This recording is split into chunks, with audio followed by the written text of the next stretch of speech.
You got something to say? You want to add to the show? What are you waiting for?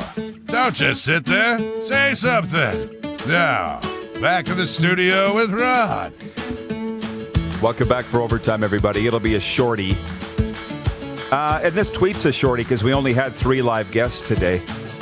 Does your Samsung phone have predictive? Yep.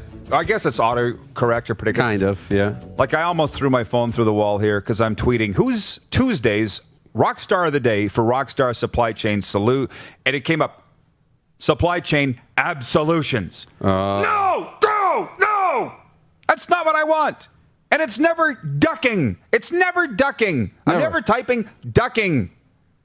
Never. You'd think the phone would figure that out after a while. And then you realize this is really? This is what you're getting upset about? Really? I know.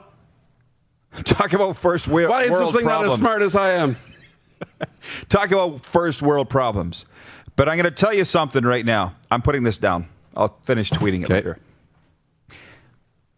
I do think we're going to have a photo finish here for Rockstar of the Day, though, because Rich Sutter, Darren Dreger, Gord Burnett, all great. The Moose Jaw Warriors texted me after the interview and said, thanks for having Gord on. If you want to know why I'm enjoying working in major junior hockey again, and for that matter, junior A as well, is because of people like that. You don't very often get a message from a pro team afterwards saying, thanks for having our guy on. Right. So it just feels good. That's all. So, to the flat earthers, if I will. What? Everybody in the back. You know, they broke out laughing. Where's he going with this? Oh, they're worried about it? I don't know. Continue. Colin says the phone wants you to stop typing curse words, Rod. What are you, Mother Teresa? I'll text what I want to text. Anyways, what? To the flat earthers. Why did you turn red? Oh, just by the way, Paul Figler writes in from the Dub Network. He says, if you search Rod Pedersen on the site, you'll find all his articles on a page. There you go. The volume, the set is growing. Yes. Anyways, so these CFL players, Tony Washington, let's just use him. I'm not going to exaggerate or say, but he's saying that this offer from the league is a joke. And for an American rookie, he's breaking down the numbers between him and Almondo Sewell. It's like you're going to be playing for $3,000 American to come up here and play for 6 weeks and be sequestered for what? 100 plus days? How many days, Clark? Whatever he said it was. 100-ish days. 105 days. Clark tells me. They're all saying it's a crappy deal. And if you don't realize the influence that you can have on people, it's big. Older players in the union have influence on younger players in the union. And yes, guys like Mike Riley and Bo Levi and Matt Nichols are making the big dollars. But there's a lot more guys making less money than are making big money. Yeah. Fair? Oh, yeah. So let's just say for a second, if the players reject the proposal, then the CFL's not going to play. And I'm not going to be condescending, but I'm like, this is my take, folks. For the people that say the CFL's always been around, it will always be around.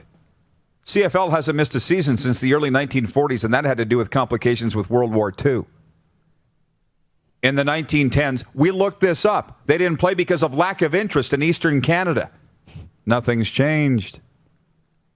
So the point is, folks, there's never been a season wiped out because of a pandemic. Never. So to sit there and say it's always been around, it will always be around. You got your head stuck so far in the sand, I don't know if you'll ever see the light of day. And you got the financial juggernaut that is the Saskatchewan Roughriders that's going to lose $10 million if they don't play this season. You don't see the grave nature of that situation, folks? You don't? Oh, it's no big deal. It's always been around. An attitude like that is going to kill the CFL. Assuming that it's going to be there and it's always going to be there, it'll be fine. It'll be fine.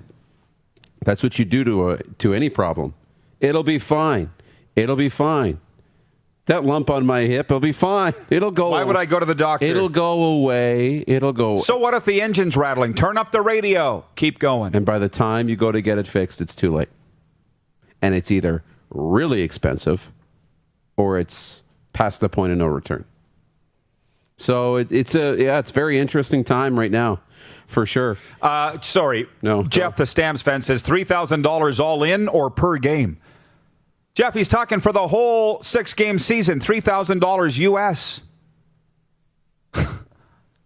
I wouldn't do it. Now, Donald Mitchell, that's our Navy friend who's watching from the Middle East, says the CFL player complaining is only getting 1/3 of the regular pay for playing 1/3 of the games. Sounds fair. No, but they're saying, Don, and you're a smart guy, is it worth it to come up for 6 games? That's what the Americans are saying. Is it worth it? Mm-hmm. Go through the paperwork, go through your own expenses to get there. And what, you're not going to have living as arrangements in Regina if you're a Rough Rider because you're going to be playing in Winnipeg for 105 days? You're basically going to be homeless.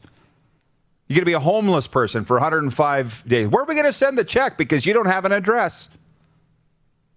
This is a situation that the CFL's in. And if these players don't want to play and the deadline's coming, it's 9 days away, can you please tell me what they're going to do then? Oh, wait a minute. The CFL's always been around, so it's always going to be fine. That's how I've read the situation.